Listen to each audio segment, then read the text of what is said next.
That microphone sucked. Yeah, it did. I was listening back to it. I was like, oh, no exaggeration. It does sound like actual shit coming out of an animal. I mean, when I texted you saying my audio sounds like shit, like, did you think it'd be like a little dachshund shit? Or like a little bit of shit? No, it was a big piece of shit. No, I just thought like everybody, we tend to exaggerate about this kind of thing, and especially when it comes to our own voices. And I thought you were just like, I hate this one this week, because, and so I was just like, whatever. And then I listened and I was like, oh no, it actually sounds like excrement. It sounds like excrement coating something as it comes out. Well, that was a graphic image. Thank you for that. You're welcome. I don't want to get drunk anymore. That's going to haunt my nightmares. Let him. Let them in. Let them in. Yeah, well, to all our 3 fans who watch and or listen to our show, I want to apologize for my very, very shitty microphone. Hopefully it's better this week. Actually, I'm going to make sure it's better this week because we're going to stop the recording here shortly. I'm going to check to make sure it's okay. But wanted to just apologize to everybody who listened. And if you persevered through it, we appreciate it. If you didn't, I'm not going to blame you. I mean, who's watching anyway?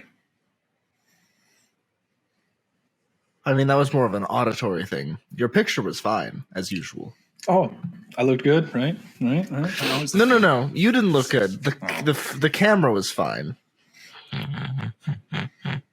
Self-esteem plummeting. Gonna drink through the pain. Yes, drink through the pain. I find it helps. Mm-hmm. Well, shitty microphone aside, let's what do you say we get the show started? How's that sound? Yeah, I think we can do this. Future Corey, cue the music.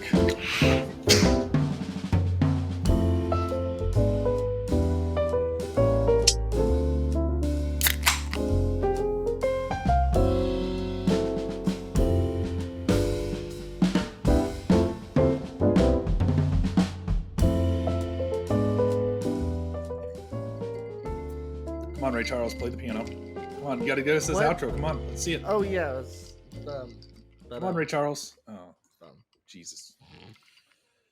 I'm not a very good piano player. I'm not. I am not. Yeah. I'm not a good pianist. I'm not very multidextrous.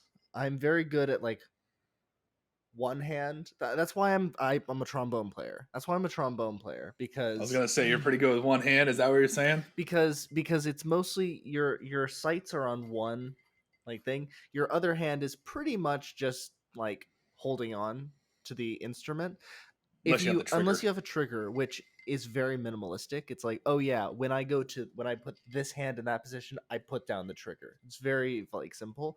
When I have to do like 2 completely different things with my hands, I completely lose it. I try to learn the piano and both hands want to do the same thing. So you know how to type, right? I know how to type, yeah. And I don't know why. Piano has always been difficult for me. But I always try. How often did you play? Have you practiced? I have a keyboard right next to me, and I spent like a month last year just every single day for like 2 months, for 2 weeks. For a whole month. I spent 2 hours a day, basically just like using this program that was like, okay, play, learn how to do the different exercises, and it still was like my hands just want to do the same thing. They want to work in tandem. So it's just one of those things. Like I can play the piano decently well with one hand. So maybe I just am. I can compose, construct, stuff like that. But I would never play a concert. I could never play Jethro Tull, a cover song of Jethro Tull. I would go absolutely out of my mind. Yeah, because that's exactly where people go when they think of piano music. Yeah, Jethro Tull. Okay, fair. I could never play the Piano Man. Like I would literally never be able to play the Piano Man because my hands would just not be able to. No. All right, so you heard it here, folks. If you ever get invited to Graham's piano recital, politely decline. Yeah, please. Even if I beg you, respectfully, will not attend. Even if I beg you, just be like, no thanks. That's going to be a hard pass. I've got better things going on. Oh yeah, well, I can't make it. I didn't even tell you the date. Yeah, no, I just know I'm not going to make it. Yeah, I'm busy that specific night. What night is it? Saturday? Yeah, busy. I didn't tell you what Saturday. I'm still busy. I'm always busy on Saturdays. Just assume that I'm busy every day. I have every day planned. I mean, this is how we spend our Friday nights. Yes. How sad is that? It was your pizza day or whatever. I love Friday is pizza day, motherfucker. Don't you argue with me. I loved that you tried to tell me that Friday was pizza day, and then you cited your source as a ska song. For God's sake, sir. It was the Aquabats, motherfucker, and pizza day is a real thing. Friday is pizza day. You never had that in school? Like, legitimately, did you never have pizza day in school? In your fucking private rich kid charter fucking money bag school there in Washington State? I never went to a private school. Yeah. No. Probably smoked too much weed. Yeah, probably. But yeah, honestly, my parents never sent me to private school, and I'm really glad because the people I knew who went to private school ended up weird as fuck, and I'm weird. Like, oh yeah, because you're so normal. I'm weird, but I'm talking like religious weird. Like the ones who end up coming out very like cultish. Why is religious weird? They're the ones who come out think like punks really are weird, culty. religion's weird. Like everybody's weird. Everybody's got to have a little bit of weird. Jesus. But did you not have? But anyway, point of the question: did you not have pizza day on Fridays in middle school? You get the little like square sponge with the cube pepperoni. I don't remember. It was doused in ranch. I don't remember. It was elementary school. I do, and I'm 10 years older than your ass. I don't give a shit what you remember. I don't remember that. Jesus. Anyway, Friday is pizza day, and don't argue with me on this. Friday is not pizza. And then the Aquabats. Any day can be pizza. The Aquabats are to be respected. I stand by. Every day it can be pizza day, but Friday is. Thank you, Reed. Pizza day. Every day is pizza day. You know why? Because just like 420, every single day is smoke time. Any time of the day, any day of the week can be pizza day. Yeah. But just like 420 is smoke time. Taco Tuesday. Okay. Yeah. Okay. So pizza day can be any day except Tuesday. It's Friday. No, fuck you. Tuesday. It's not Friday. And Thursday. Leave it alone. No, I will come through this computer screen. Come at me, bro. Come on. Let's see what you got. Yeah, it's Stir Friday. What the fuck are you on about? Yeah, no.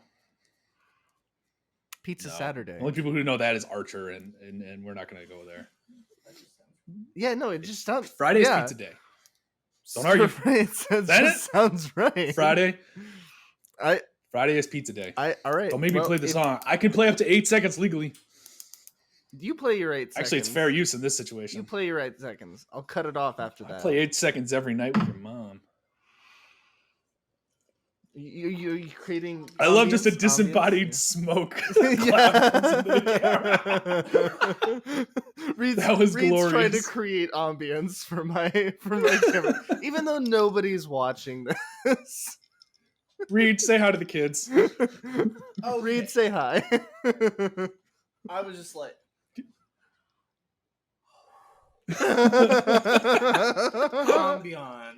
Ambience, motherfucker. Gotta set a mood. The smoke is very natural.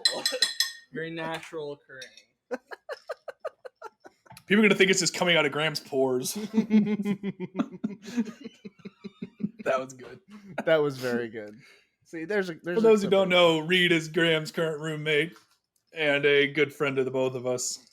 I think has he appeared in the background of any of our episodes? Have we cut him out? I think we've cut him out for the most part. If he has been, then I apologize. But well, then it's been a rare Reed sighting. Yeah, rare Reed sighting. Yeah, Rocky. Anyway, Rocky. There's the elusive Raid. As we sit here in the raids, looking at Raid. I can't do accents. Can you know? Can you tell? Your accents are the reason I smoke. I mean, if that's the reason you smoke, then I think we're getting off light. Because there's so much worse shit I could do. Trust me, there's a lot more reasons I smoke. Gather round, kids. There's a little thing called depression. Any hoozle, are you still back on the blue Smurf jizz? Yes. Finishing it off since last week. I don't think it'll keep for 2 weeks. Besides, this time next week when we're recording, I'll be at a completely new place with new background, new everything. I'm very excited, and I'm going to be looking for some new products to be indulging in while we... Join us next week for Drunk Thoughts and Cocaine Comments, folks. Cocaine Comments. There. As Graham starts to experiment.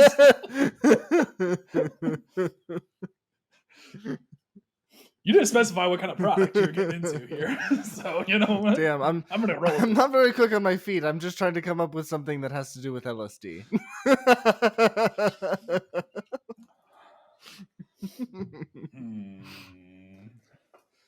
Mushroom musings. And LSD laughs. Mushroom musings. Mushroom musings. I like that. Shroom sayings. I did. I set up my website today. Mad Musings. Madmusings.com? Yep, .com. Mad-musings.com. Wait, mad-musings.com? Mad MAD-musings.com. Yes. It was available. Oh. So I got it. I bought it. It's mine for the year. And girl. Yeah, so I got I'm happy about that. And Tales by a young curmudgeon. Just gonna ask, what does this website entail? Is this like your OnlyFriends or no? This is gonna be for my short stories. This is gonna be a place where I can just write and then put out my short stories, not any of my long form, just my short stories, and then people can get to know me, and almost like a resume of sorts, So having known you for 3 years now, I super suggest on the homepage like a disclaimer, like a Surgeon General's warning.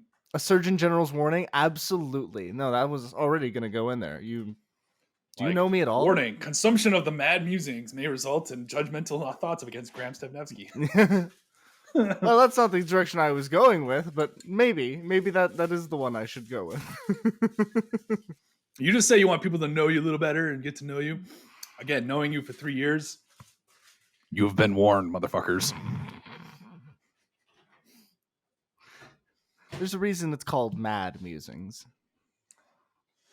Because it makes me mad when I... There's got to be a bit of madness in life. If you say so. Yes, I do.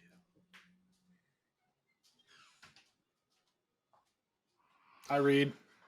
We've seen Reed 3 times now. We've seen Reed 3 times now. This will be the entire Rare Reed. We're catching sightings. up on all the previous. This is the Drunk Thoughts and High Opinions on Reed Robertson. On Reed, the entire episode, a whole episode just on Reed Robertson. Just me passing by. Yeah, and then we just discuss him at length. Yep, he's from Colorado. That fucking guy. He plays Dungeons and Dragons. He's from Colorado. He plays Dungeons and Dragons. I think he's single, ladies or fellas, whatever you're into. I don't know what Reed's into these days. Ladies, he's single.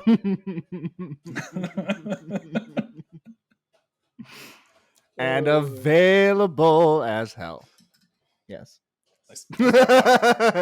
Yes. I mean, you guys are leaving. I mean, he's looking for housing. If anybody's looking for... Oh, he's got a roommate now. Cute and cuddly dude. He's got a new roommate.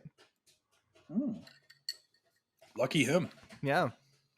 The guy who was going to the animation department at VFS and got there because he won a contest. Is that right? I think so. Yeah. Oh, nice. He got like a bunch of money for like getting first place or something. I know the feeling. Yeah, Corey. Yeah, you know the feeling. He got one of the Kevin Smith scholarships. Oh, nice. Yeah, that was 10 grand off my bill. Thank you very much. Whoo, 10 grand. Whew. That's a good feeling. It's like, oh, 10 grand Canadian. Don't have to worry It's about like that. 8 grand American. Yeah. It was actually a pretty big help. It basically paid for my rent for the year. So that was nice. Thanks, nice. Kevin. He's not watching this, but thanks, Kevin. If Kevin Smith is watching this, hello, sir. When you get all formal. I just like to say that you have been a huge inspiration to me. And he's one of the three. you were the reason that I am sitting here right now doing what I am doing. No, don't blame Kevin on that shit. You made your own choices. Since I was 16, I've wanted to be like you and every other Kevin Smith fan.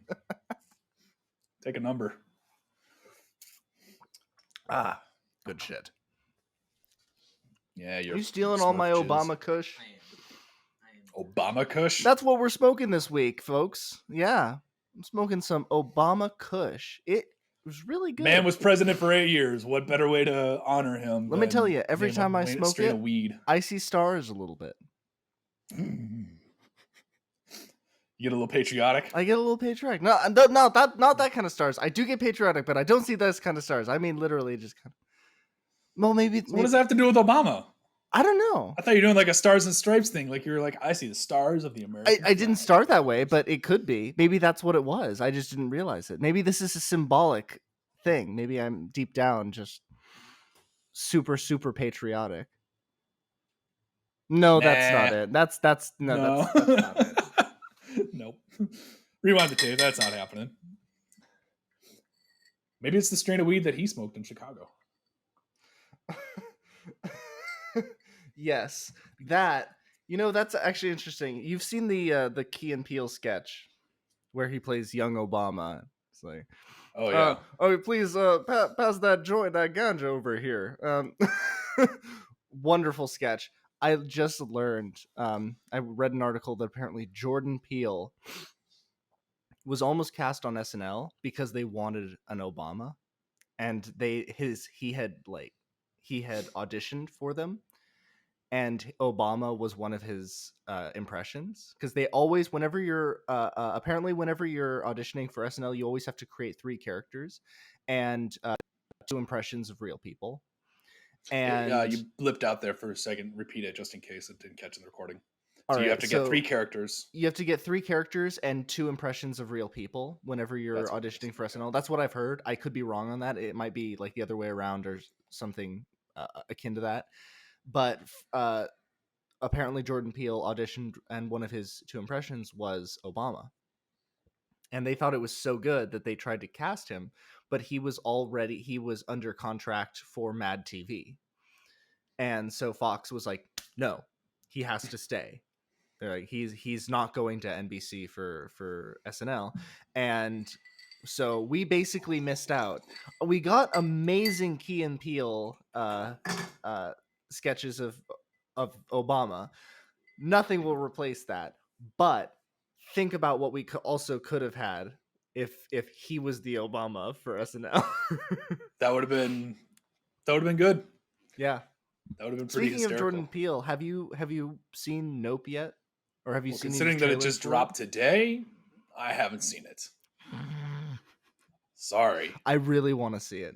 I have seen the trailers for it a bit too often. In fact, I'm a little upset because this trailer, I mean, there was 2 trailers that I saw. One, it started off with a girl talking about how like her great-great-granddaddy was a part of the birth of cinema because he was one of the ones who filmed the horse running to see if all 4 legs went off the ground, and they took cameras and shot 12 frames to see if the horse's all 4 legs were off the ground at the same time, and that kind of gave birth to moving pictures. And then the trailer turned, divulged into like some sort of sinister threat of an invasion. It's kind of hinted that it's aliens. It was very suspenseful, and like it gave me a lot of like Us vibes. Yeah. And then there was another trailer that showed a lot more action and a lot more of what I'm guessing is the story, and maybe this is a misdirection. I mean, trailers, you can never trust trailers these Yeah. days. Thanks, Marvel, for that one. Yeah. And this trailer seemed like almost all that suspense and terror is almost in just like the first third, maybe half of the movie, and then the other half is them fighting back and fight, and like it confirmed that it's aliens and there's some sort of invasion, and Yeah. it's like Well, this brother and sister, I think, combo on a ranch with a repairman trying to fight them off, and it seems like they're just kind of going back and forth on attacking each other, and I felt like when I watched the second trailer, I was like, okay, that seemed to give away a lot of the story, gave away a lot of jokes, and it almost showed you the best parts of the movie. yeah. And it makes me a little hesitant. Like, I'm probably gonna go see it, but I'm just That's I'm been the concerned problem. about the quality of the film. That's been the problem with all of Jordan Peele's films, and really all of A24's films, if I'm quite honest.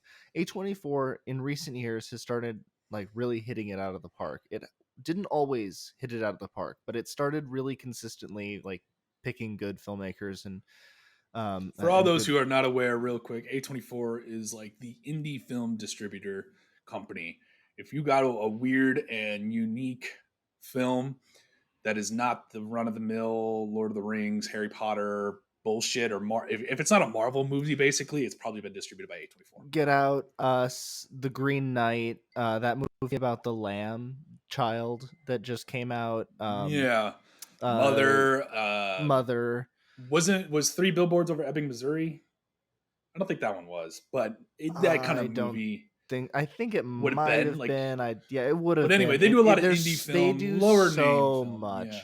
Um, but so anyway, they do a sorry, I lot didn't of mean to great interrupt. Just films, context. um, and I get the sense that they are not very confident when marketing their films, and I think that they want to get as much money as they want, and most audience members don't want to just get like a little taste of something. Like the general audience, like the very average viewer who doesn't really care about this kind of stuff, doesn't want to see just like a taste of something artsy and then go in and it turns into this whole different thing. They really want to see the whole film ahead of time, like, and then they go, okay, I'll go see that. I'll go actually see it. And I think A24 is trying to appeal to that audience just so they can get money. And then everybody else just says, I don't like that trailer, but I know the movie is going to be good. You know, it's kind of that. That's my sense. See, and that's so I'm of two minds on that, because I agree. Like a lot of film, like Oh, the I don't average love it. Joe, the average Joe or Joan, play to both genders. Yeah, I think they do want to see the whole movie, but that's not, in my opinion, the right way. The trailer should give you a taste of what's to expect, but still leave something to the imagination, and as well as like just raise the not to raise the expectation, but just raise interest. But it's tricky because A20, at least for especially from an A24 standpoint, because they do a lot of weird fucking films. Like I personally am not a fan of A24's most of their films, because they're just super high art, and I'm lowbrow comedy, weed, dick, and fart jokes. Like, you give me a Jay and Silent Bob film, I'm sold. But you give me something like Mother with Jennifer Lawrence, a fantastic movie in its own right. Yeah, Hereditary. I've never saw Hereditary, but I know a lot of people dug it. Yeah, but it's just not my jam. It's just not a movie, a style of movie. Because a lot of them are horror and suspenseful thrillers, which are just I personally get very little enjoyment out of those, because they just bore me to death. But that's fair. I love those kinds of films. Get Out and Us. I've seen each of them probably like 5 times now. I really like. And Get Out was a great movie. Get Out was even really good. Like that was a movie I could really get behind and appreciate. But that was a problem that people had with the trailer, was like, I feel like they just told us everything that happens. Like, you go in and the trailer already told you that the family was like fucked up and maybe white supremacists. But we never got that confirmation, and we didn't know some of the twists, which is kind of nice. Yeah, they didn't. We didn't know the twists, but we knew that just everything goes wrong at this house, and so it's like, oh, if you had just shown us like the very beginning before everything goes wrong, and then maybe just show us like a taste of like the mother like twirling her tea. The teaspoon. And then her teaspoon, and then that's the end of the trailer. Hold on, I can do it. I can do this. I can do Foley. Yeah, exactly. Like that entire scene where she's swirling her tea and he's hypnotized. That if they had ended on that with the trailer, I think that would have been enough suspense personally to intrigue the audience, like, oh, what's going on here, and then they would have wanted to come see it. And don't show anything else past that. Just show him hypnotized, a tear rolling down his eye, and she's swirling the tea. See, now we're getting into my other point. My other concern, so to speak, is so for Get Out, I kind of feel like the trailers did a decent job because because now you're getting into the realm of the status of the filmmaker. And at that point in time, Jordan Peele was mostly known for Key and Peele. He was known as a comedy guy. He was known as funny and quirky. And this was definitely not that style. And so you had to give everybody a strong sense of what to expect in this movie, because everybody's, most people are going to say, oh, Get Out with the Jordan Peele dude, with Key and Peele. It's going to be a fucking comedy. It's going to be like Scary Movie with Anna Faris, like it's going to be a joke on scary movies. And it wasn't. So I think the trailers for that one kind of hit home and did a great job, because they set a different tone, saying, hey, don't expect Key and Peele in this. This is Jordan at his finest. It kind of had that aspect. Now Us came out, and that one had a little bit more vagueness to it. The story was really convoluted, in my opinion. I got it, but it was really fucking weird. Didn't enjoy that one as much. But it was still a success. But that's kind of my beef with this movie, is like with Nope. All right, Peele has now proven himself twice to make good movies. Get Out was great. Us was good. He's averaging, he's batting pretty good. I disagree. I thought Us was great as well. But Fair enough. Agree to disagree. Good to great. Good to great. It's not a bad movie. Let's put it that way. And same with Get Out. Both of them are more positive than negative. I think we can agree on that. And so he's got a pedigree now. He's got 2 under his belt. Plus he's done Twilight Zone. That was doing pretty well there. I think he's proven himself that he's able to separate the comedy and introduce horror and thriller and suspense in solid filmmaking. And so I feel like Nope could have just stuck with a little bit more vagueness and bet on Jordan.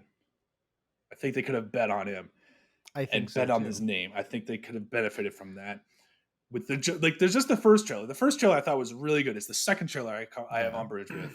Callback. I absolutely agree with you. I'm just saying that's my guess as to why they're doing this, because it's every A24 film. They always seem to give away way too much. Like even that Lamb movie, the one where they're like a farm family in the middle of Scotland or Norway or something like that. And they all of a sudden just find a child, like a human child with a lamb's head. And that was the premise of the film. And I was like, oh, I'm intrigued already. That's all you need to show me. And then they proceeded to show me like everything that was going to happen in the movie. And it was like A24. I was like, God damn it, A24. Why do you always have to show me way too goddamn much? It's always them. So I think that they're the culprits. I don't think that it's because usually it's the distributor who makes the trailers. Usually it's a third-party company. It's out. They usually outsource it to third parties, typically. But I often hear people just complaining, like in the industry, complaining about the parent company messing with trailers and stepping in and saying, "This is what we want to do." But the actual editor is a third party, I think. Sure. Well, no, the editor is almost always the actual editor for the show, but they are under the control of the. I don't know. I'll cite my source. I'll cite my source, Kevin. We'll tie it back. Kevin always talks about how his movies are edited, because Kevin usually edits his own films.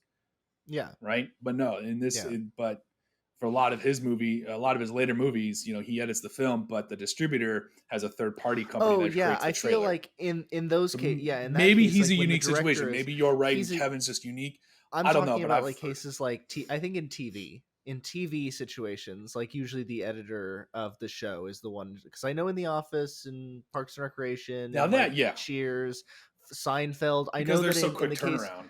yeah, in Seinfeld they were making their own trailers, but they were being given notes, very direct notes on Yeah, trailers TV's a whole other by beast. I'm not yeah. gonna So argue with you on that one.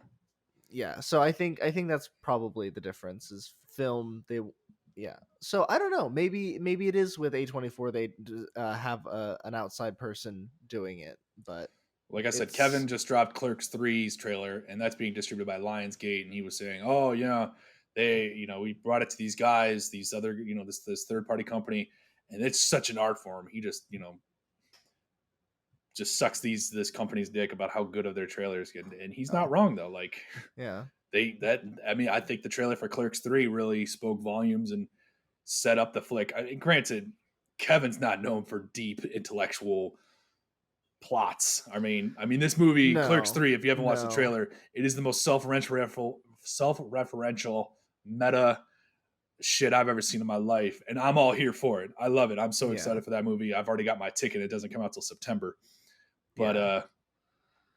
I but it will gives say you an this idea of about like, all Kevin. right, it's like, all right, this is the movie. It's here's the plot, here's the characters. Obviously, there's gonna be some bullshit in between that you don't know, and you're off to the Yeah. races. I will tell you this. I will say this about Kevin.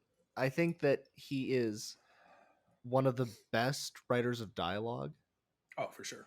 in maybe ever.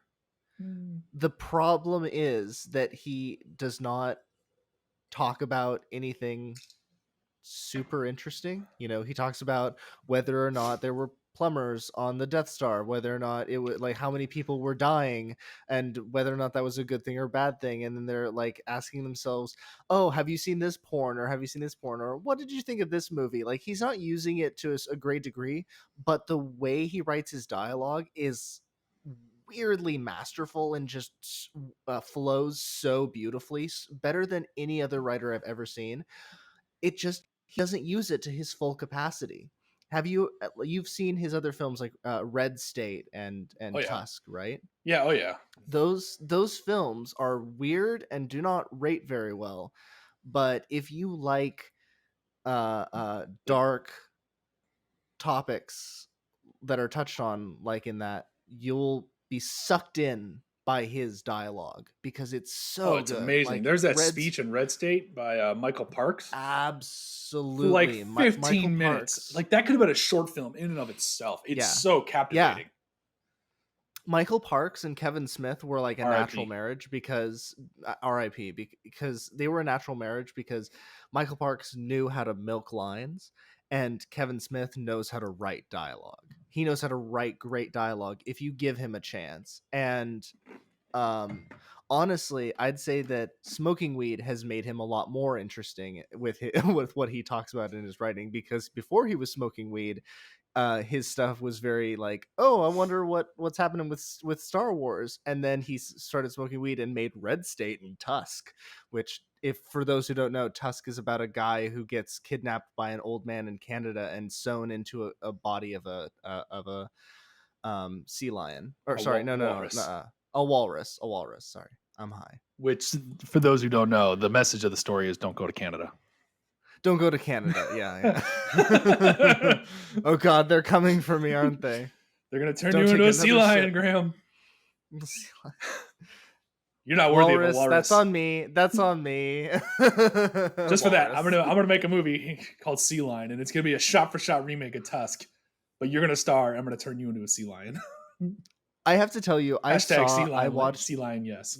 the first time I watched Tusk. The filming of the scene where he gets to the phone and he's like trying to like call his girlfriend who's cheating on him, and he's trying to call her, and he's making a message. He's like, oh my God, I've been kidnapped. I'm freaking out. I don't know what to do. Please help me. And in the back, it's so dark in the room and you can just see his face in the like light right of the camera. And then in the background, like the lightning storm outside is just, you're slowly seeing Michael Parks' character get closer and closer and closer. Because Michael Parks did such a great job in Red State, he was brought back to be the old man in Tusk. in Tusk. Yeah, they worked together for those two films, and just wonderful team. And that scene scared the shit out of me so much. I was watching it at night, so that didn't help, but it scared me so much. I was like, I turned it off, and I came back to it later with a friend. I was like, hey, I have a weird film that we could watch. And she was like, why? And I was like, you like horror films, so right? she was the Rock. Yes. I'm gonna judge you while I make this drink. Okay, but to be fair, To be fair, she liked horror films. To be fair, she liked. We'll talk horror about that films, next. So yeah, she liked horror films. So it was like, okay, she'll be cool with it, and then I'll just leech off of that. Like, I'm just always less scared when other people are around. I don't know what it is. It's called because you don't want to look like comforting, an idiot, especially in front of a girl. So maybe that's it. You know, nut up. Maybe you've broken my psychology. No, that was already broken. Anyway, any hoozle. What I'm having a. So I want to pitch something to you. Oh, you want to pitch something to me? Well, are you going to give already me the an elevator idea. pitch, or are you going to give me like the boardroom meeting pitch? I'm going to give you 2 sentences, and you're going to tell me what you think. Okay. All right. Well, first, clarifying question before I give you the 2 sentences. Do you remember Kevin's endeavor to make a movie called Hit Somebody? That sounds familiar, but I forget the details surrounding it. So, here's my pitch. Picture, if you can imagine, a hockey movie starring Jared Keeso of Letterkenny and Shoresy fame, written by Kevin Smith. So the dialogue of Kevin, but the editing and snappy, witty delivery of Letterkenny. You know, I think you're onto something. There's your pitch. So back in, it was like the late 2000s, maybe early 2010, something like that. Hold for a moment, please.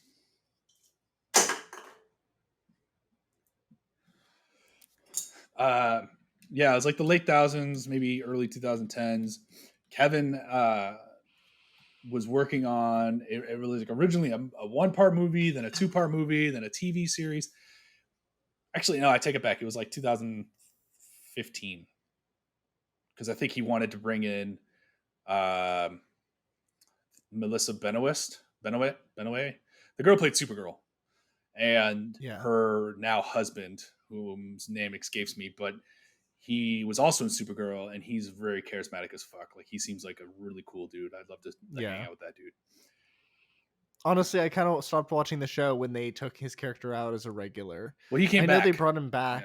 Yeah. I know he came back, but it was like, I don't care at that point. I'd lost interest in all the shows. I was like, they've gone on so long. Anyway, before we go down that road, I've got opinions on that one. I've got drunk thoughts. Sorry. You have opinions. I have drunk thoughts. So anyway, Kevin was trying to work on a film called Hit Somebody. And it was like a first a film, then a 2-parter, then a whole series and stuff. And it was about hockey. It was basically, do you ever see that movie, The Goon, with Sean William Scott? Yes. Basically that. Like, it was almost 1-for-1 the same idea. Where it was a guy who like couldn't play hockey all that well, but he was a goon on ice and could fight and was like the heart of the team in a sense. Yeah. Like he was like a really high-spirited guy. And also on the team with him was his love interest, who was this girl who was like a big tomboy and just kicked so much ass. And I love the idea. First of all, I love hockey. Like, I love playing hockey. So the idea of doing a hockey movie, it really intrigued me listening to Kevin talk about it. Yeah. And then Melissa and the guy were like, when he said that those were his like fan casts, I'm like, oh, that'd be perfect. And he released, so Kevin did 2 podcast episodes where he read the first 2 scripts, the first 2 episodes of scripts himself. And I loved it. I thought it was great, especially because it had a voiceover narration that he was going to get Alan Rickman to do. Oh, R.I.P. R.I.P. And like Kevin did his best Alan impression for this, and it was actually kind of like it was funny, but in a good, like, not a like making fun of Alan way, but just like it's like Yeah. this has been the aesthetic. Had a great narration because it talked about like the history of hockey, and like I loved it. He was talking about the history of hockey, and there's one scene where they're like, and the Canadians, they fought in World War II, and they show a bunch of Canadians like in a foxhole or the trench of the wars, and Yeah. they literally, like, some Canadians throw off their gloves and start punching the Germans like they're in a hockey fight. Like that would have been just such a great scene to film. Yeah. So, but I'm now thinking, because like look how fast and snappy the great dialogue of Letterkenny and just how witty those guys are, and Shoresy especially being such a great hockey based Letterkenny show. So it's like, oh, what if you did Yeah. hit somebody, Kevin's original script with the great dialogue, but working with Jared Kiso. There's I think that would be yeah. I've given you my $1 million idea. I think that's good. I think that's good. Well, I have to admit that you brought up Alan Rickman, and now you've made me sad, because what a great guy that he was. Every time I see a Harry Potter film or Love Actually or Die Hard, I am just You couldn't even bring up what a Dogma. great guy. Of course, Dogma, but His best role of all time when he plays the voice of God. that's too painful. That's too painful for me, because he's so good in that. He's so. And the angels good. were cast out of heaven. Were they sent to hell? Wuss. Worse. Wisconsin. I love that line. And the veneer he gives it, just the relish he puts on that line. Wuss. Wisconsin. Oh, yeah. Yeah. I've been rereading the Harry Potter books just for shits and giggles, and Mm-hmm. I love the fact that in the movies, the costume designer who came on for the third film with Alfonso Cuarón went to, she redid like everybody's wardrobe except for Alan's, because his wardrobe does not change from movie 1 to movie technically 8, because it's like it's perfect. It fits him perfect. It fits the aesthetic. Like usually there's little tweaks here and there between the movies. No, Alan's just had the same thing throughout, and it was just pitch perfect. And you know what? He wasn't even the first choice for that role. Did you know? Really? Yeah, it was. Who was the first choice? My drunk, addled brain can't quite remember his name. He Name another film or project. He was in The Incredible Hulk as the Abomination, so like the villain of the movie. Not Tim Roth. Tim Roth. Thank you. That was it. Really? He was the first choice for Severus Snape. Tim Roth for Severus Snape. Okay.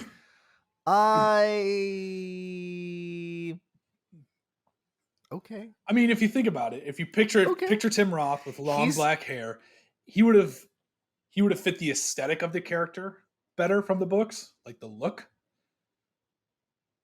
Yeah. But once Alan Rickman got into character and figured out that character, especially with the behind the scenes meetings he had with JK, he knocked it out of the park. Like you can't see anybody else in that role. Yeah, no, I can't see Tim Roth in that role. That's an abomination. No, when I think of Tim Roth, I think of, Pulp Fiction. I think of Rosencrantz and Guildenstern Are Dead. Have you ever seen that film? No, I haven't. Oh, Rosencrantz and Guildenstern Are Dead is a fascinating film. It's a recreation of Hamlet from the perspective of the two guards, Rosencrantz and Guildenstern, and they're played by Tim Roth and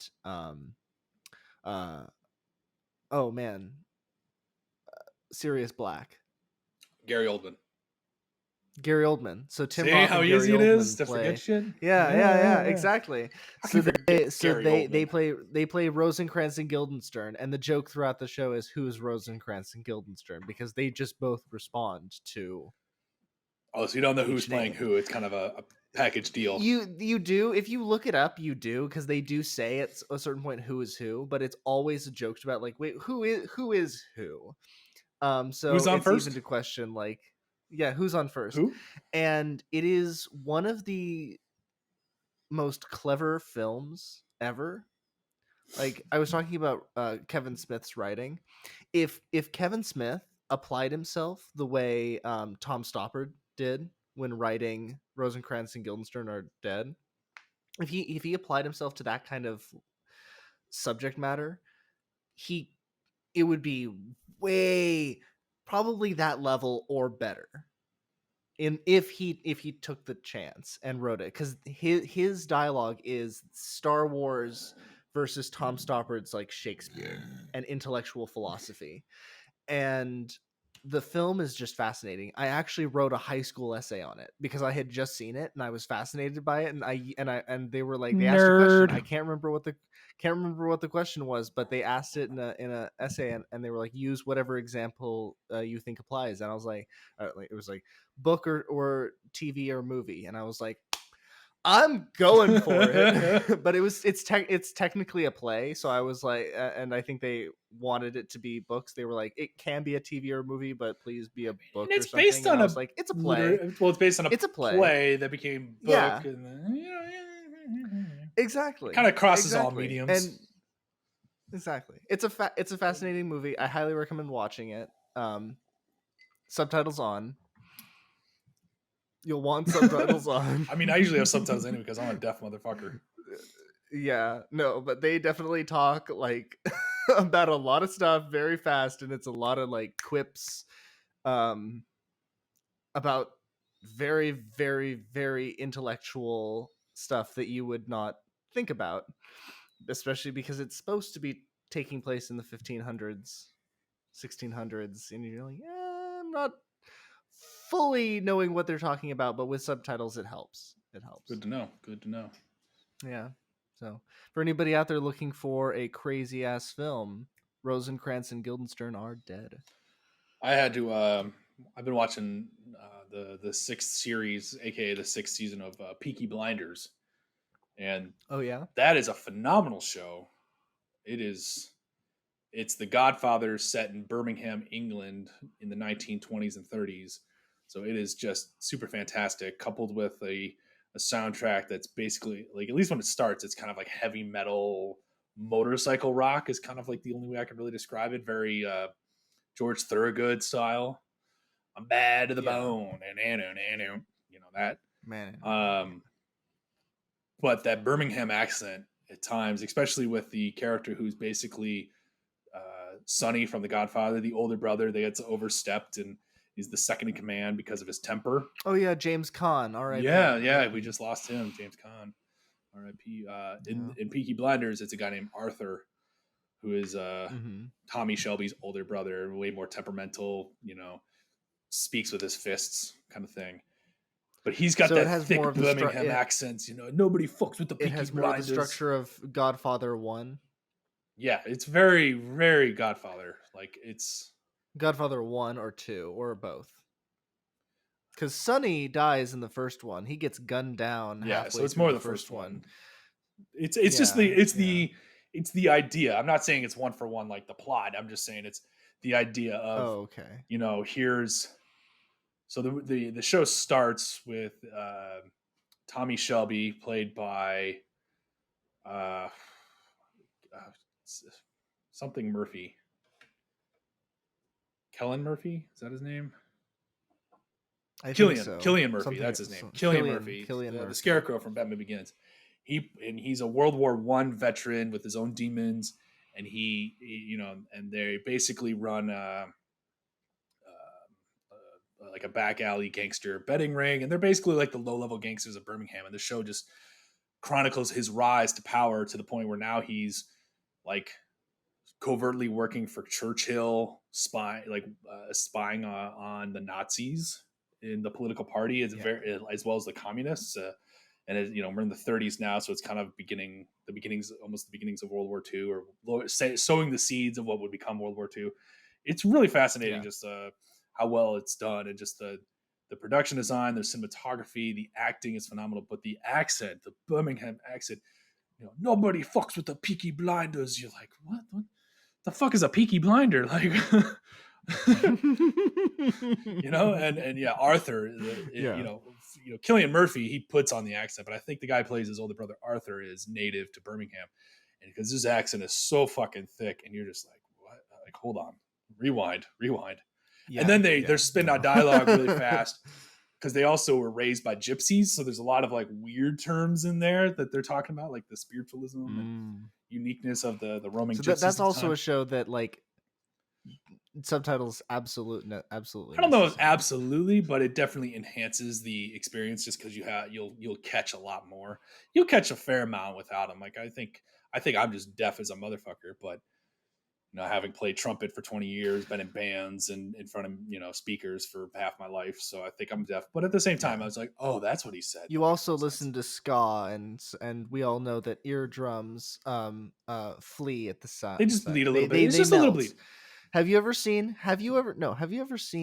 The Wizard of Oz?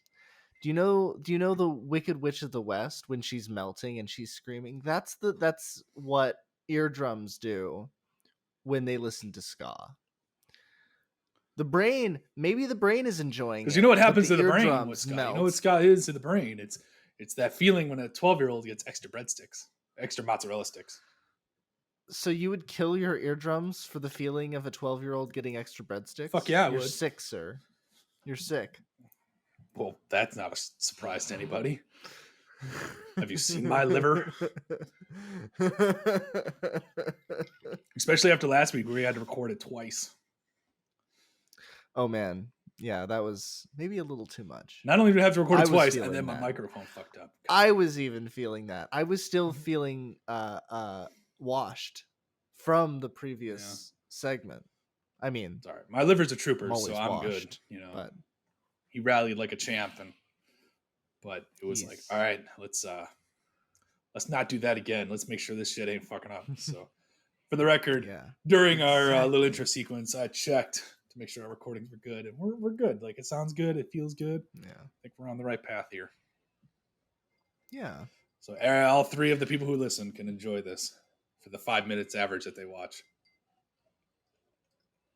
So just before we hopped on here, I was playing that game, Vampire Survivors. What game? And I really have to tell you about Vampire Survivors. What game is this?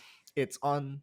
So it's a like retro style game where you pick up items and become more powerful as you play, and it has like a timer on it, and you're playing through maps, and there's just swarms of enemies coming at you, just swarms and swarms of enemies coming at you, and you have to pick up gems and level up in order to get more upgrades.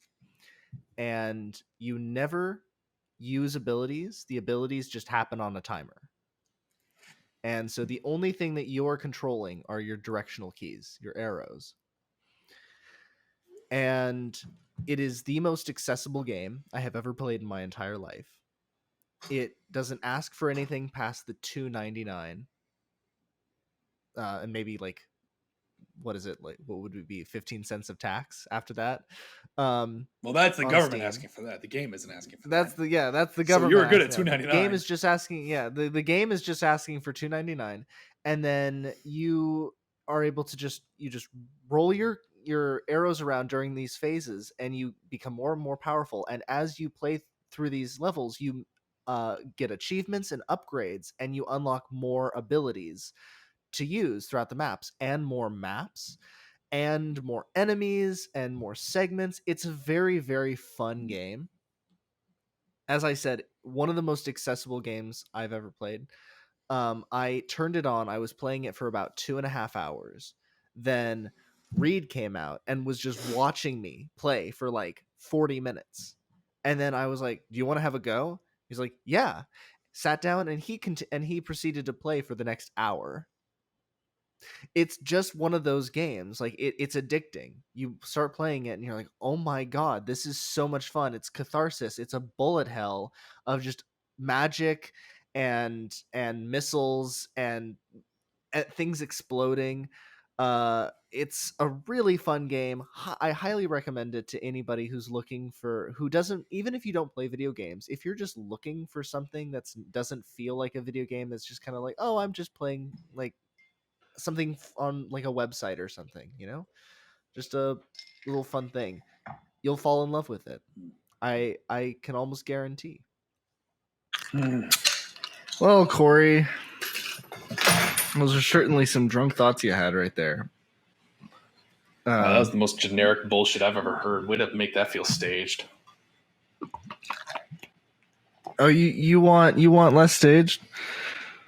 I want less head. That was a fuck up.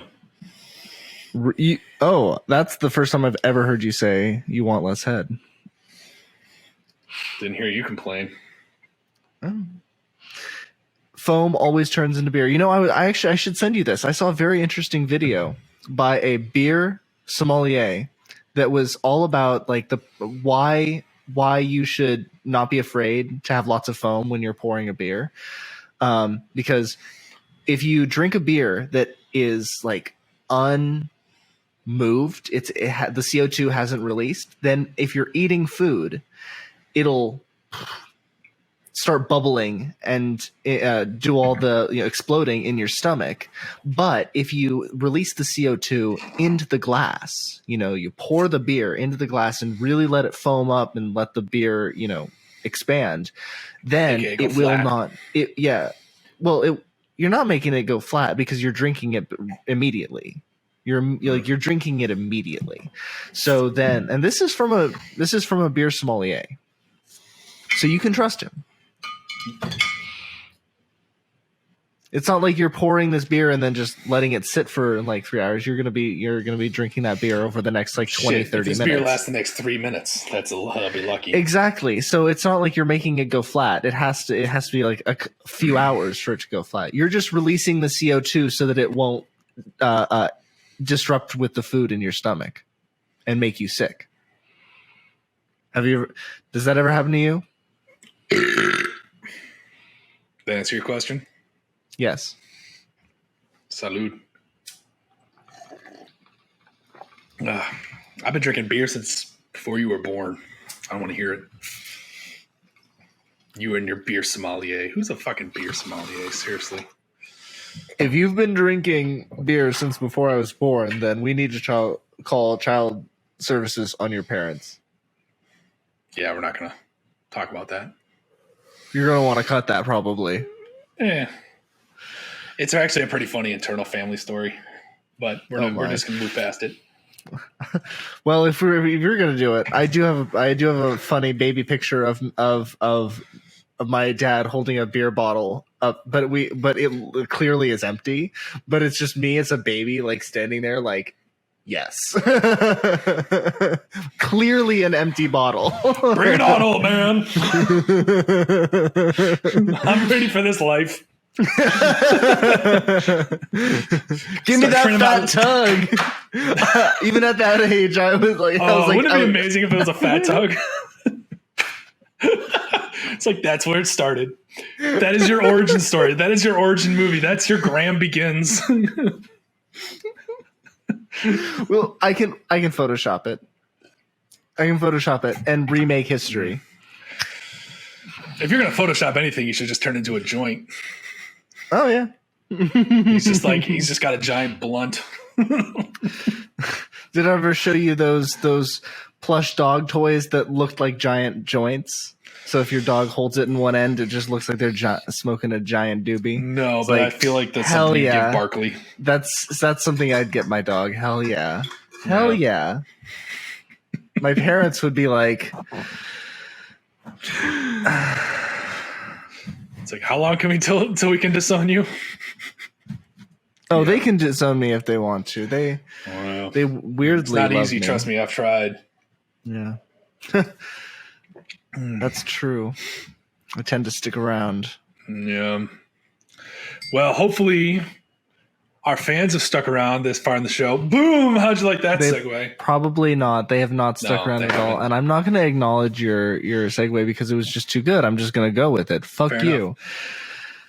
But if they have stuck around, we appreciate them sticking around for so long. And so all three of you, thanks for listening in and watching in on this week's episode of Drunk Thoughts on High Opinions. And if you have your own high opinions, please drop them in the comments. But before you do, please drop a like or a dislike. Doesn't matter. Even if you didn't like this, please drop a dislike, because that still means that people interacted with the video, and it will be seen by the algorithm. So if you didn't like this, let us know. We won't know because it doesn't show up. But do. But please leave a like. Move past that. So in the meantime, Graham, if folks want to get a hold of you outside of Drunk Thoughts and High Opinions, how could they do so? Well, they can find me at mad-musings.com. They can find my short stories, which are just everything from little quirky realities to sci-fi and fantasy, but they're mainly short stories about people in crisis. So that's mad-musings.com, Tales by a Young Curmudgeon. And so that'll be. You can find me at Outrageous Creation on Instagram, and Graham Stupniewski on Facebook. You're gonna just get all the spam now.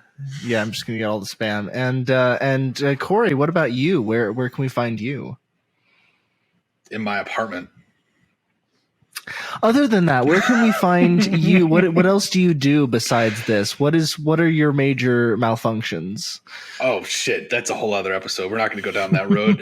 But if you're interested in my side hustles as a photographer or a budding amateur, very budding, very bad photographer, please feel free to hit me up on Instagram or Facebook. You can find me just at RokesyBoy, ROKESYBOY. So in the meantime, as Graham said, if you got some thoughts, you got some opinions, be they sober, high, drunk, coked out, whatever floats your boat, we don't judge. Just handle your high. Hit us up on our on a comment section, and we'll look forward to seeing you guys next week. Salut. Cheers, everybody.